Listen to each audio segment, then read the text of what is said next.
All right. Good morning, family. How are we all doing? It is a Tuesday, and we are House Edge Live. It is Casino Gaming Central with John, your host here, and let's get after it. Today, we're going to continue talking through this three-step or three-stage play idea that I've got. Not really an idea that I've got, but it's more of a commentary on like when do you go. Joe from Craft Master Journey asked me a question last week, and I'll put it up on screen again today. And really kind of is driving me for the next couple of weeks here, which is, I think it drives a lot of craps players actually. Craps especially. Most other games don't have a go for it kind of a stage, right? Craps is one of these weird games where the rhythm of the game, the length of a shooter really does matter. It presents so much more opportunity than other games do, right? So my discussion the next couple of weeks is going to be mainly centered around craps, but in reality, what I'm going to show you matters in all the games. The concept is the same.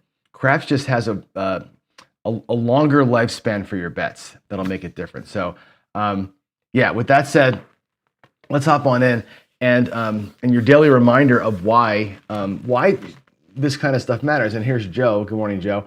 Why these topics are super important, right? Because the casino does exist for two reasons, right? One, take your money, and two, ban you if you figure out how to get theirs. That's literally it. And somebody actually asked me yesterday, would the casino really kick you out if you won $40 a day? And I don't think you're going to be, high on their radar if you're winning $40 a day. But to quote David, and I think I'll have him on to talk about this. Maybe him and Scott can do a little segment for me where we talk about this piece. The casino wants a shot at your money. Okay, and let me really kind of lean into that. They want a chance at your money. So their number one thing isn't necessarily bet size. It's time. If I give them 320 across, one roll every day of the week, right? They have a shot at my money, but not really.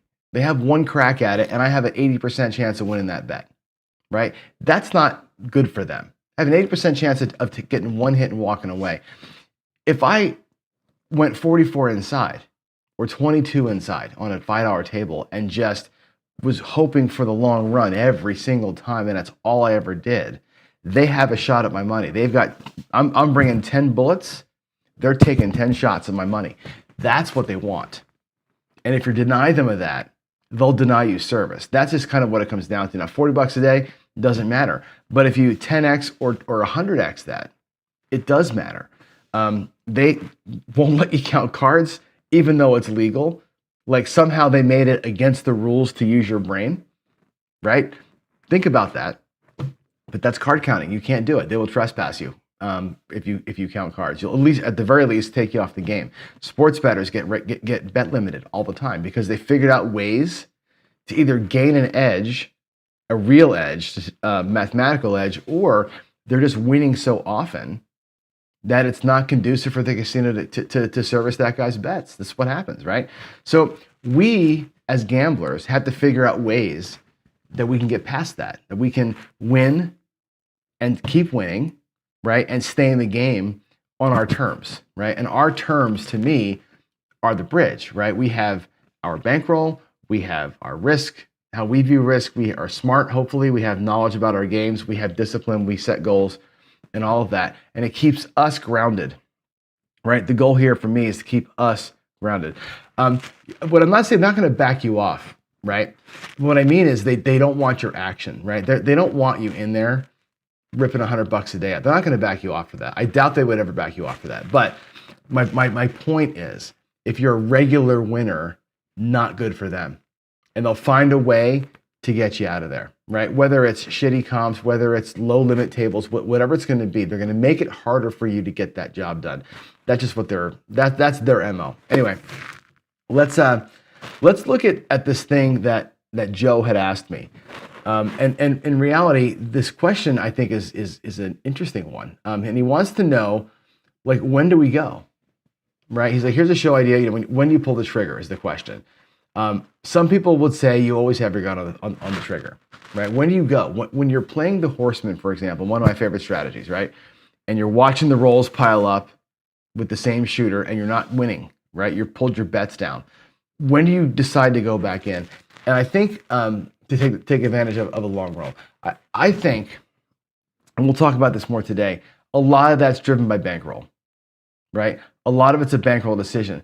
And then he asks further, how do you get over the fear of not knowing the next roll is a 7, right? Or 25 rolls later. Both of those are fear. Fear that you're going to get planked for what's out here, fear that you're going to miss out on being out there. Both of those are huge elements of fear.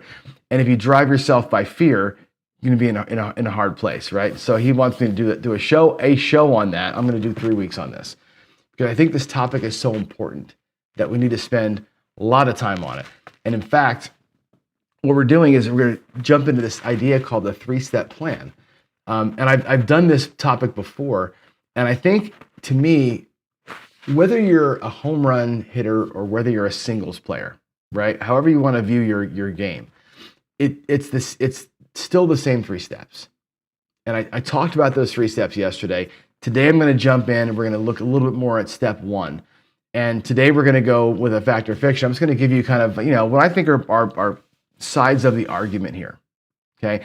And we'll do some examples with some chips on the table. Tomorrow we'll take a look at some of my favorite ways to play, and of course on Thursday you get to make fun of me. So, and really come with your comments on Thursday so we can actually have some back and forth on this. All right, let's get into it. Let's roll. And today's fact or fiction segment is going to be. We have some weirdness here. Why is it doing that? Good Lord, this freaking thing. Hold on a second. I gotta fix something. This should be that. Is that better? Come on. There we go. That's what it's supposed to do. Oh my goodness, right? You see my fat head on there.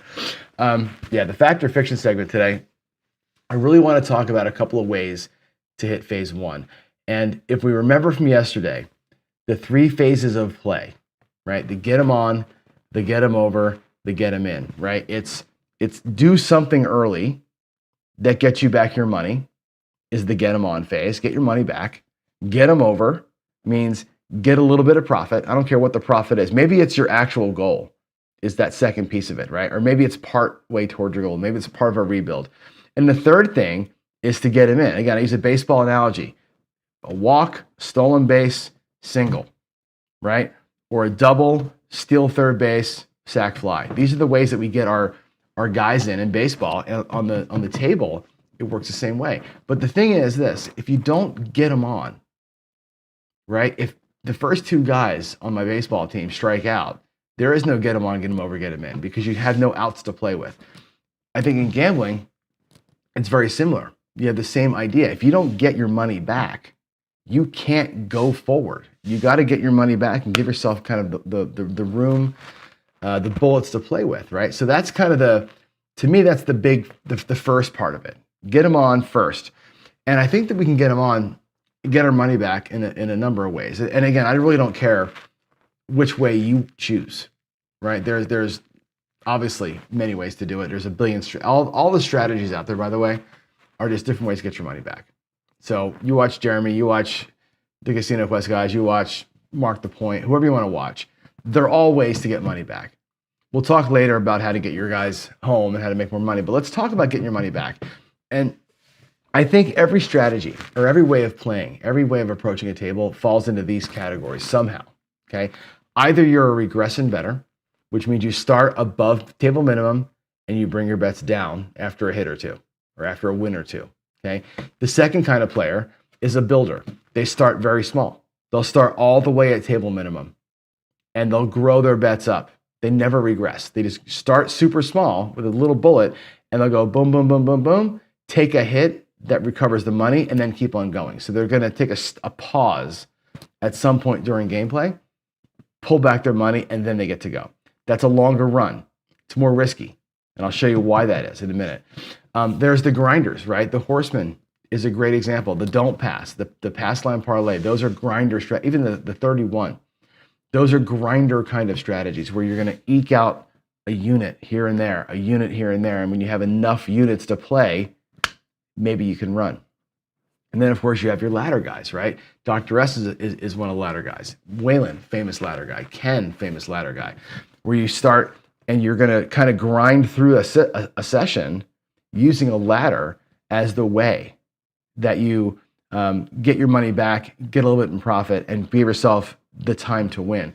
The problem with each of these has got a problem. And let's just go through on the table. I'm going to show you here in a second the way these things all work in general and the problems that I see with them. All right, let's head over here and we'll get some color. Look at that. We have no more black and white Johnny. It's a color table.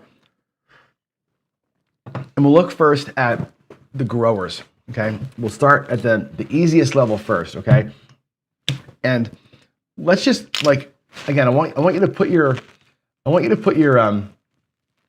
yourselves on the table.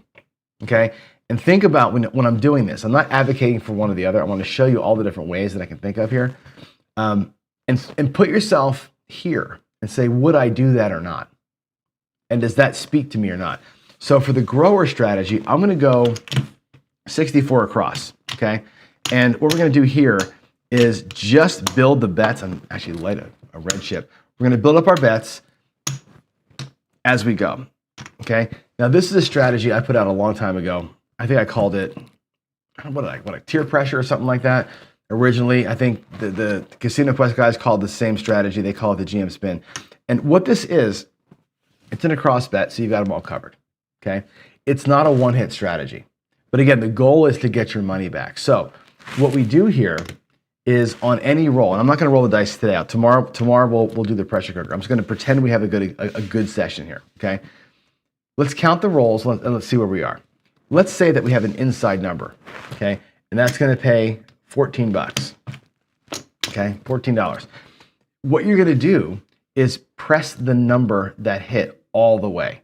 Now, in this case, I would, as a player, drop an extra $1. Let's say it was the 9 that rolled. I'd make it look like 25 bucks. Press the whole thing. That's one hit. You're going to play this way, full press the number until one of two things happens. Okay?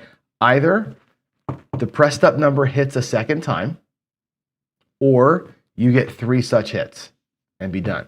For example, if the 9 were to hit a second time at 35 bucks, and I pushed it back down to 10, I've got $50 in my rack. I went out 64, I'm in 50. I'm home for 50, which means I'm actually playing 64 across at a cost of 14 bucks. Okay, that's not quite getting your money back. It's close, but it's not quite. This person may have the same bet the next one, right, for $14, and now you've got your 64 back, and then you get to go. So if it's a quick like this, you get your money back in the second hit, okay? If it's the other way around, let's put the 9 back, okay? If it ends up like this, where you have one number pressed up and the 5 rolls, let's say the 5 hits, right? And the 5 wins 35. 5 wins 15 bucks. We'll do 15 for 1 on the 5. We'll press it up. It's a quarter. Now you've got 2, okay? 2 hits. If either one of these things hits, at this point, it's, again, 35 bucks. I'm going to pay the 35 bucks in reds. There's $35 in red, okay? If either one of them hits for 35, they come down. You're back at $10 each. There's 50, 60, 5. It's actually 64 because you had to add $1 to make that press. So you have your money back. So if you have the second hit, one of the greens hits. You have 2 greens and one of them hits, you're out. Okay. The third scenario in this one, I'll put those back at green again, is you don't get one of these to hit. Okay. But you get a third something else. Okay. Let's just say it's the 8 that hits. I'm working the insides. The 4 and 10 are just there to be there, right? Let's say the 8 hits it again. That pays 15 for 1. What you do in this case, again, take me down to 64 across. So you can take one of these quarters as nickels and go 5, go 9, 25, 30, $45. Okay? So you're not quite out of the woods, but 1, 2, 3 hits, and you're effectively back home again, playing for probably one more hit in here. Okay? And that's, did I give all the money back? I think I did, yeah. It was 25, 50, and 50, 65, yeah, $65.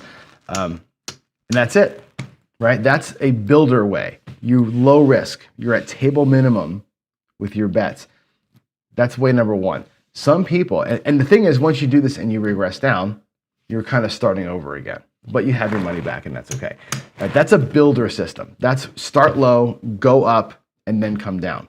It's a lower risk financially, but it's higher risk for time because you may have, it may take you a minute to get all 3 hits, right? All right, here we go. The next player is going to be a regression player, okay? And you can do this at all sorts of levels, okay? I'm going to show it to you at a $10 table where I go in higher than table minimum. A regression player goes in a little bigger, okay? More risk, right? Potentially fewer outcomes needed. Watch what happens here, okay? This is going to be a really good get them on, get them over kind of a system. I call it duck and cover, and basically it's 110 inside. And again, if you have that fear of missing out, grab the 4 and 10. But these are not part of the core system. The core system's in here on the inside. But if you want to play these and do some work out here, that's totally fine. Let's work the inside, okay? And you've seen this before. Any one of them pays 35, okay? Pick your poison. I don't care which one you pull down. Let's just take the 5 down and make it look like 10. So I regress one of the bets down to $10. And what I'm looking for here is 2 green hits, okay? That was 1 green hit, okay? If the 5 rolls again and it pays 14 bucks, I'll drop $1 and go 15 for 1 and put it back to green if I need to, okay? Let's just say that doesn't happen. Let's just say that we have another number that rolls, and one of these other ones here, okay? And it pays 35 bucks. I'll take the 9 down to reds, and now I've got 100 bucks back in my rack. I was out for 110. I'm almost all the way home, okay?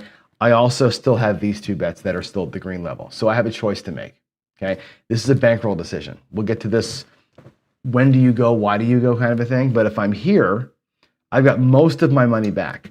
If in my rack, if I'm ahead, or if I'm tied, or if I've already hit my goal, or whatever it is, if I'm in a good position with my master bankroll for the day, these bets will stay at green.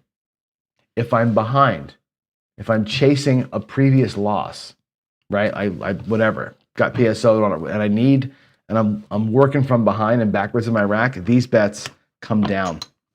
They will come down to $12 each. I'll regress those 2 bets here with a buck change, okay? I'll be at 44 inside, and there's my 110 and the $1 extra, okay? Sorry, 110 plus some profit. So if you're behind, you can bring them all down. If you're not behind, leave those 2 at 30 because it's a great starting point for the 6 and 8. You're back to even, you've locked something up. That's a get them on, get them over. You got some money back. And if you've lost before, right, every time this move pulls off, you're earning back a quarter. So if you've lost this twice or something, right, you're earning back. The nice thing about this way of playing, and I'll reiterate this earlier point here, is that on that first hit, if it wasn't obvious to you, on the first hit here, that $35 win, when you come in at 10 bucks, if you get any one number to hit, you have half your money back. Your risk got reduced in half. The other guy who was at 64 across kept that whole $64 at risk the entire time.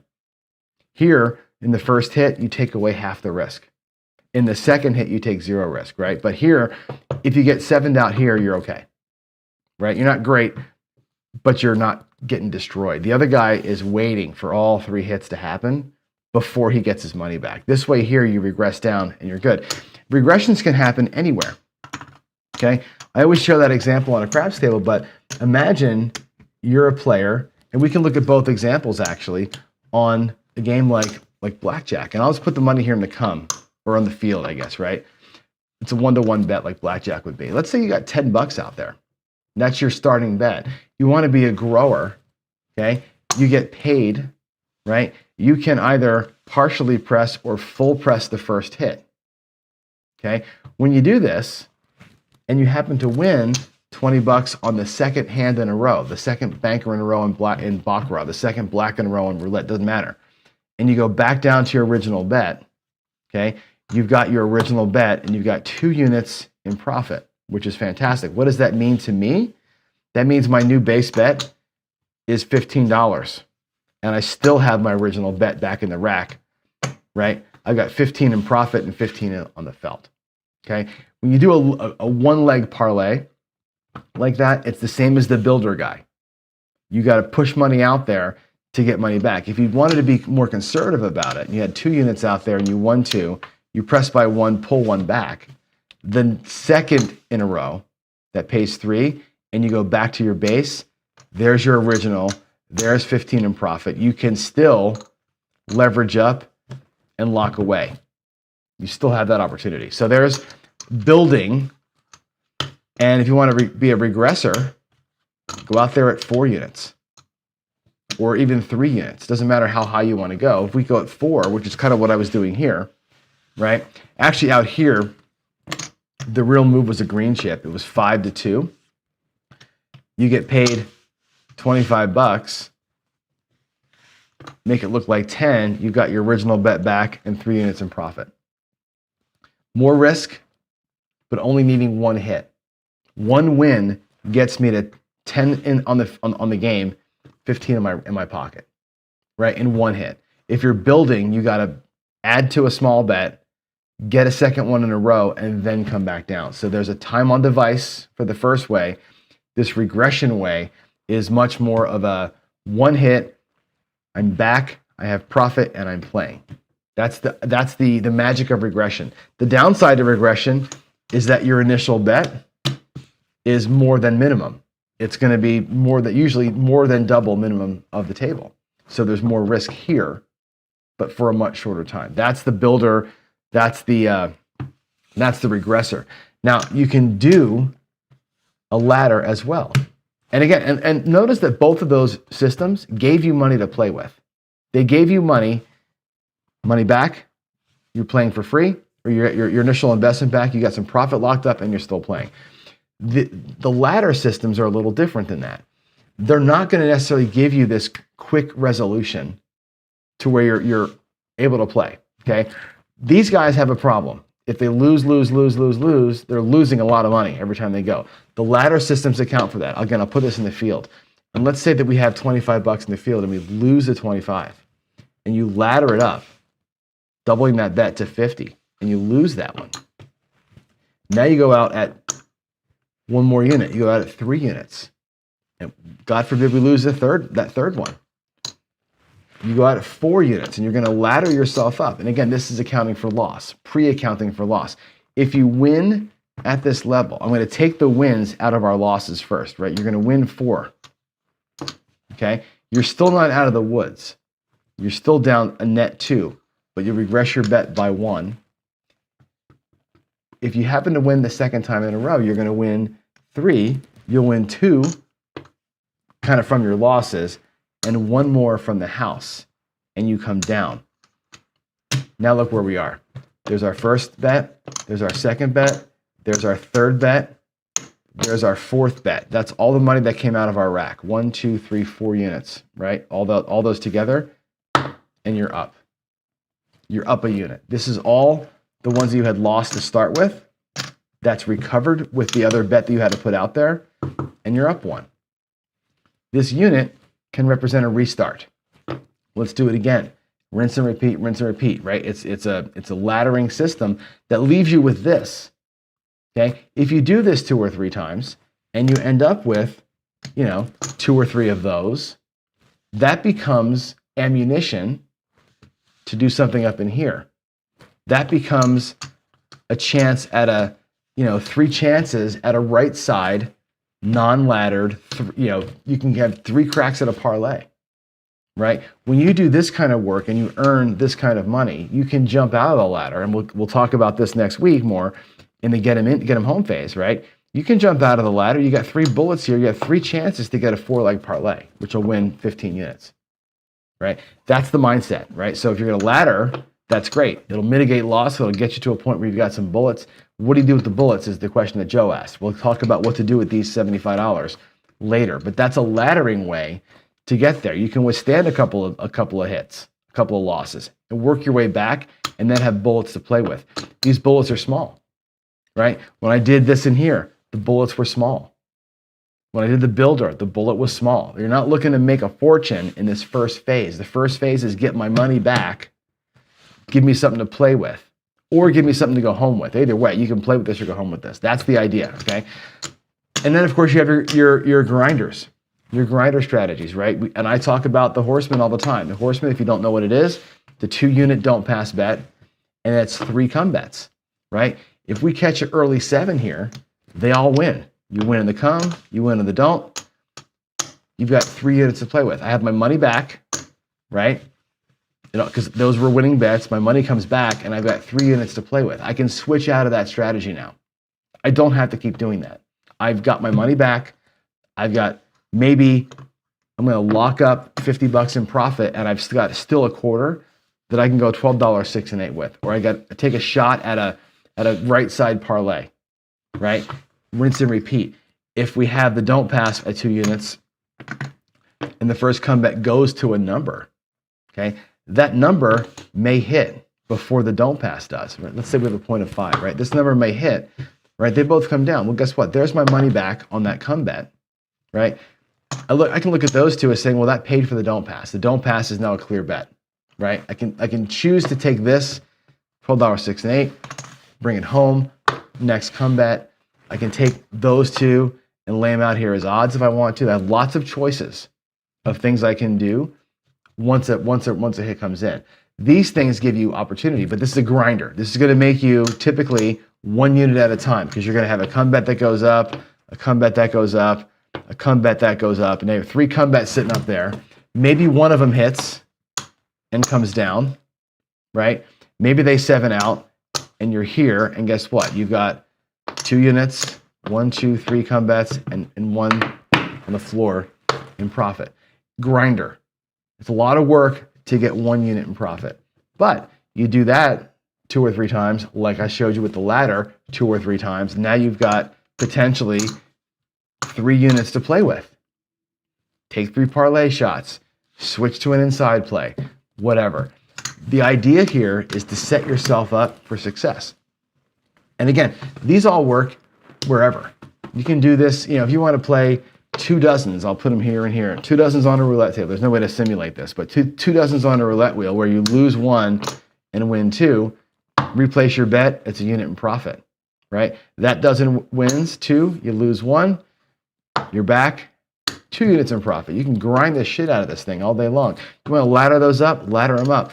Find a way to win a couple of units. If those couple of units represent your either your goal or your starting point for the next phase, that's phase 1. Get the money back in your rack. Lock up a little bit of profit along with that. Have money still out there in play that you can attack with.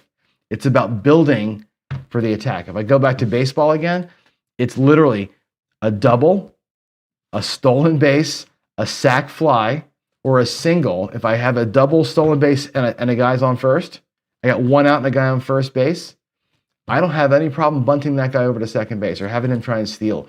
Or maybe the guy at the plate restarts the whole thing. He hits a single, we restart the whole system. Now I got a guy at first and second or first and third, and I'm playing, right? Getting your guy home gives you permission to be more aggressive, right? If I work hard to get the first guy that got on base around the bases and back home to me, and I got a run on the board, I can be really aggressive after that. We can take our shots, but you got to get your money back, right? In this game here, you got to get your, whatever it was, your 3 units back and a unit in profit and a unit in play. You get to this point here, you're in a driver's seat. You can take this or this and be aggressive because you've got your money back.